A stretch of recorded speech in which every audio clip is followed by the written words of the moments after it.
Pau-Brive, un duel de bas de tableau entre des Palois 10e au classement et des Brivistes seulement 12e. Et pour ce premier duel de l'année 2022, les deux équipes évoluent sous un grand soleil au stade du Hameau.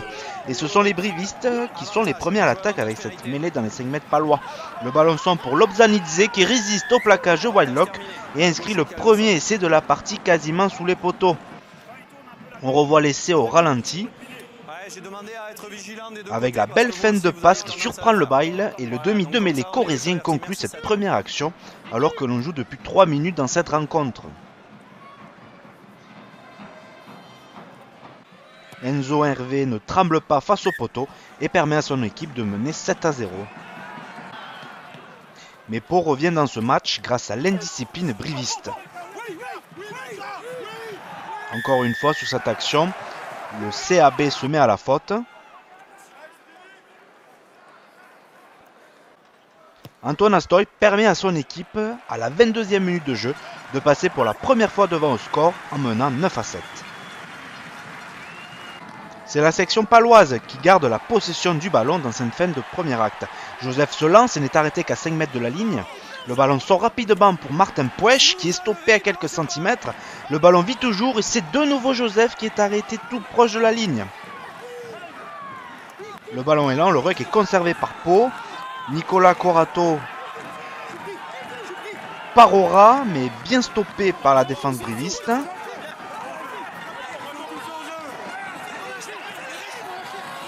Cette fois il y est, et c'est Joseph qui inscrit le premier essai palois de l'après-midi. Sur cette action, le jeune troisième ligne aura touché le ballon 3 fois, et c'est lui qui est à la conclusion de cette première action. À la pause, les Palois mènent 16-10 face au CAB. Pau a pris le large grâce au pied de Astoy et appuie sur l'accélérateur après l'heure de jeu. Les avant Palois forment un molle sur cette touche. Un molle qui avance. Le ballon sort finalement pour Manou qui résiste au plaquage d'Hervé et inscrit le deuxième essai palois. La section continue de jouer dans les 22 mètres brivistes. Le jeune demi de mêlée palois Alexis Levron fait jouer ses avants avec son pilier droit Yameogo. Le ballon sort pour Levron qui tente une brèche mais est plaqué à 5 mètres de la ligne.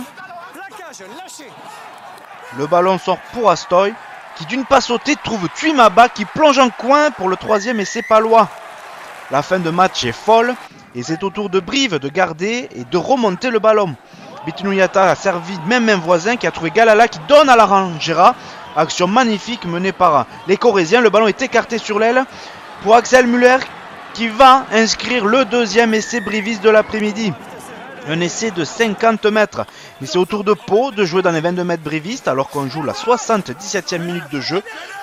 Le ballon est écarté et Vatouboua profite du rebond pour aller inscrire le quatrième essai et dernier de l'après-midi pour Pau. La section paloise s'impose finalement 43-20 face à Brive et s'éloigne de la zone rouge. Les brivistes enchaînent eux une troisième défaite de rang.